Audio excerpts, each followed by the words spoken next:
Hi, boys and girls. I can't believe that tomorrow is finally the big day. You're going to start taking your very first PSSA tests. And I know some of you might be feeling a little bit nervous. Some of you might just want to get this over with. But I wrote you a little story tonight for you to listen to on the night before PSSAs. 'Twas the night before testing, and all through the town, thoughts of PSSAs were flying around. All the posters were covered, some walls were quite bare, because answers and hints could be found over there. The number 2 pencils were ready to go, with bright pink erasers to erase so thorough. Mrs. Trot had counted all the booklets with care, making sure each and every last one was right there.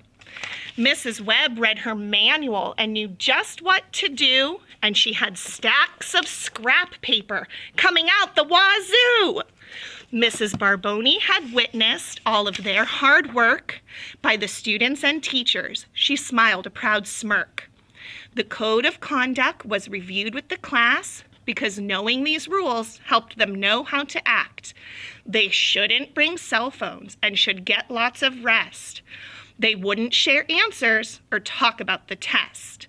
The first week of testing would be ELA, reading, writing, and grammar. Hooray!